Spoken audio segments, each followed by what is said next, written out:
My name is Zarila Moon. Before everything fell apart, I believed revenge was the only way to survive pain. I believed hurting the man who destroyed my family would heal the empty place inside my chest. I did not know that love would find me in the middle of my lie, and that my own heart would become the battlefield. Please like, comment, and subscribe, and tell us in the comments where you're watching from. Your support helps these stories reach hearts that need hope. Zarila stood across the street from the tall glass building in Lekki, Lagos, her heart beating too fast for someone who had planned this moment for months. The building reflected the late afternoon sun, shining like a promise she did not believe in. This was where Kavian Reed worked. This was where the man who changed her life without ever knowing her lived his powerful, comfortable life. She remembered her father's face on the hospital bed. His eyes had been tired. His hands had trembled as he tried to smile at her. "Don't worry, Zarila," he had whispered. "We will find a way." They never did. The company he had built for 20 years collapsed after being taken over by Kavian's fast-growing firm. The stress swallowed him slowly. 2 months later, he died in his sleep. No goodbyes. No closure. Just silence. Zarila's life fell apart after that. Her mother became quiet and distant. Their house was sold. Dreams became memories. Every time Zarila passed a billboard showing Kavian Reed's company logo, something dark twisted in her chest. That was when the plan was born. "I'll get close to him," she told her best friend, Morel Dane, one night as they sat on the floor of their small apartment. "I'll make him fall in love with me. Then I'll break his heart the way his company broke my father's." Morel stared at her. "You're talking like a villain in a movie." "Villains are created," Zarila replied. "They are not born." Morel shook her head. "What if you end up hurting yourself instead?" Zarila laughed bitterly. "I'm already hurt. This can't make it worse." But she was wrong. The first time she walked into Kavian's office, her confidence nearly failed her. The receptionist smiled politely and asked her to wait. Zarila's palms were wet with sweat. She reminded herself why she was there. He doesn't deserve peace. Kavian opened the door himself. He was taller than she expected, with calm eyes and a tired kindness in his face. "You must be Zarila," he said warmly. "Please come in." That warmth confused her. She had imagined a cold, arrogant man. Instead, he offered her water, asked about her journey, and listened as she presented her ideas as a freelance branding consultant. She had prepared a fake proposal just to gain access to him. He studied it seriously, nodding. "You're talented," Kavian said. "I like how you think." Her heart skipped, and she hated herself for it. They spoke for almost an hour.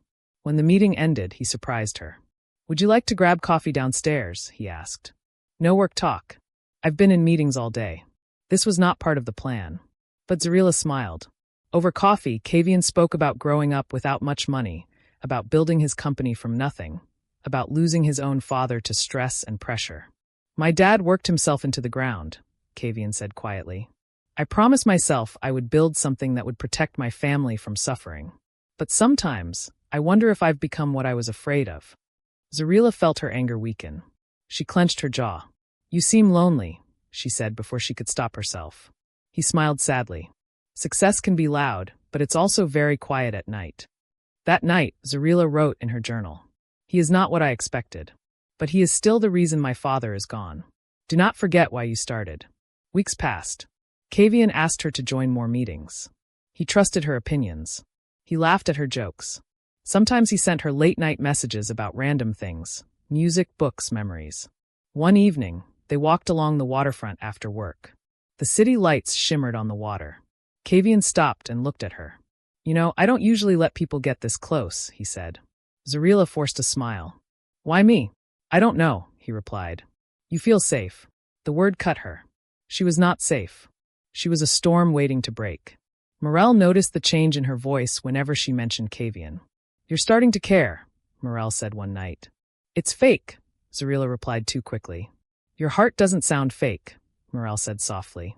Zarila ignored her. The night Kavian held her hand, everything shifted. They were standing on a quiet balcony at a friend's small gathering. The music was low. The city hummed in the distance. Kavian's hand brushed hers. She pulled away, then felt foolish and let it happen. His fingers closed around hers gently, not demanding anything. "I don't know what this is," Kavian said. "But I don't want it to end." Zarila's chest felt tight. This was the moment she had planned for, the moment he would fall. She should have felt powerful. Instead, she felt afraid. I don't want it to end either, she said, and in that moment, the lie became dangerously close to truth. That night, alone in her room, Zarila stared at the ceiling. I'm getting too close, she thought. But I can't stop now. She looked at her father's old photo on her phone. His smile was tired but gentle. I'm doing this for you, she whispered. I hope you understand. But deep down, she feared that love was already rewriting her plan. Love did not arrive loudly. It came quietly, in the small moments Zarila had not prepared for.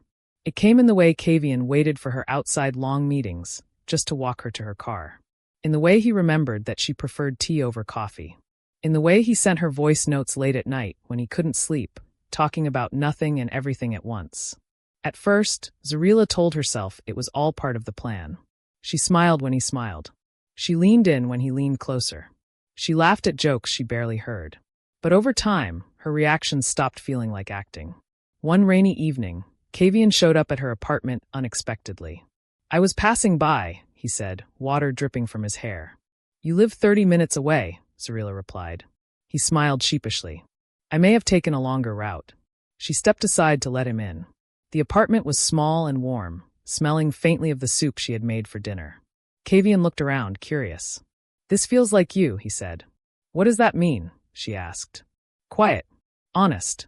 Real. The word honest felt like a blade. They sat on the couch. The rain tapped against the window.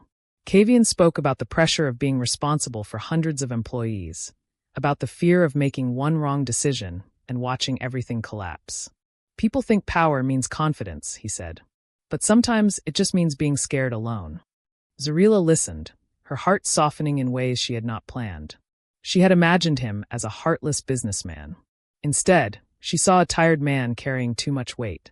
When he leaned forward and rested his head on her shoulder, she froze. Is this okay? He asked quietly. She nodded, even though her chest hurt with guilt. That night, she cried after he left. Not because of what he did, but because of what she was doing. Morel noticed how distant Zarila had become from her old anger. You don't talk about revenge anymore, Morel said one afternoon. Zarila avoided her eyes. I'm tired. Tired of hate or tired of pretending? Morel asked. Zarila snapped. You don't understand how deep this pain goes. Morel held her gaze. I understand pain. I just don't understand choosing to become it. Those words followed Zarila for days. Kavian asked her to travel with him for a short work trip. She almost refused, afraid of how close they were becoming. But she agreed anyway. The hotel room they shared had 2 beds, but the silence between them was louder than the space. That night, they talked for hours. About childhood fears. About dreams that felt too big to say out loud. About loneliness. I don't think I've ever let someone see me like this, Kavian said. Zarila whispered, I see you. And in that moment, she meant it. They did not cross physical boundaries that night. The intimacy was in the honesty. In the way they looked at each other when the lights were off, knowing something fragile was growing between them. But secrets do not stay buried forever. Zarila began to lose sleep. Her phone became heavier in her hand. The confidential files she had access to at Kavian's company sat like poison in her mind. One move could still destroy him. One decision could still satisfy the anger she had carried for years. She visited her childhood home one evening. The house was empty, dust settling on memories. She sat on the floor of what used to be her father's office. You promised to take me to the sea, she whispered into the quiet room. You promised. Her anger came back in waves. That night, she logged into the system and copied sensitive information. The files were enough to ruin a major deal. Enough to shake the foundation of Kavian's company. Her thumb hovered over the send button. Her phone rang. Kavian. Hey, he said softly. I had a rough day. Can I come over? I don't want to be alone tonight. Zarila closed her eyes. Come. When he arrived, he looked exhausted. She didn't speak. She just held him. He breathed in slowly, like he had been drowning all day. I don't know what I'd do without you, he murmured. The words shattered her resolve. She deleted the message she was about to send. The files stayed hidden, but the guilt did not leave. The truth surfaced when Zarila least expected it. Kavian's company detected unusual access to confidential files. A security review began. Zarila knew her time was running out. The lie was closing in on her. One evening, Kavian came to her place unannounced. His face was pale. There's something I need to ask you, he said. Her heart dropped. Okay. Have you accessed files you shouldn't have? He asked. The room went silent. Zarila's hands trembled. Please, Kavian said quietly. I need the truth. Tears fell before words did. I came to you to hurt you, she confessed. I thought destroying your life would heal me. My father's company collapsed because of your takeover. He died not long after. I blamed you. I planned everything. But then, I fell in love with you. Kavian took a step back, as if the ground had shifted beneath him. So this us was all a setup? It started that way, she cried. But my feelings are real. He shook his head slowly. Real feelings don't begin with lies. Silence filled the room. I trusted you, he said. You were my safe place. I know, Zarila whispered. And I destroyed that. Kavian's voice broke. I don't know who you are anymore. He walked out without another word. Zarila collapsed onto the floor, the weight of her choices crushing her chest. She had wanted to destroy his life. Instead, she had destroyed the only love she had found. The silence Kavian left behind was louder than any argument Zarila had imagined. Days passed. Then weeks. Zarila woke each morning expecting a message from him that never came. She replayed his last words over and over, wishing she could go back to the first lie and stop herself before everything collapsed. The apartment felt colder without his presence. Even the small sounds of the city outside her window reminded her of the world she had lost. Morel came by one afternoon and found Zarila sitting on the floor, staring at nothing. You look like someone who has lost a war, Morel said gently. I have, Zarila whispered. And I deserve to lose. Morel sat beside her. Losing someone you love doesn't mean your life ends. It means you finally have to live honestly. Zarila nodded, tears slipping down her cheeks. She had spent so long living inside a lie that she no longer knew how to be herself without it. Kavian, meanwhile, buried himself in work. The office lights stayed on late into the night. Meetings replaced emotions. He avoided places they used to go together. The balcony where they first held hands became just another view he refused to look at. But no matter how busy he kept himself, her voice lived in the quiet spaces of his mind. He remembered the way she laughed when she tried to pretend she wasn't nervous. The way she listened to him when he talked about his fears. The way she had looked at him on that balcony, eyes full of something real. The betrayal hurt. But the memory of her love hurt too. One night, Kavian finally opened the letter Zarila had slipped into his bag the day she confessed. He had been too angry to read it before. Now, alone in his office, he unfolded the paper with shaking hands. I know apologies don't fix what I broke. I know I came into your life with poison in my heart. But loving you showed me how wrong I was. If you never forgive me, I will carry that truth quietly. I am choosing to walk away from any harm I could still cause. I don't want your life to burn for my healing. I want you to live, even if I am not there to see it.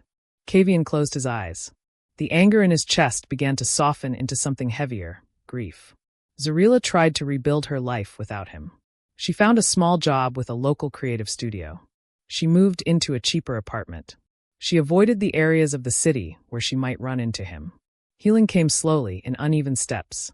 Some days she felt strong. Other days, she felt like she was breaking all over again.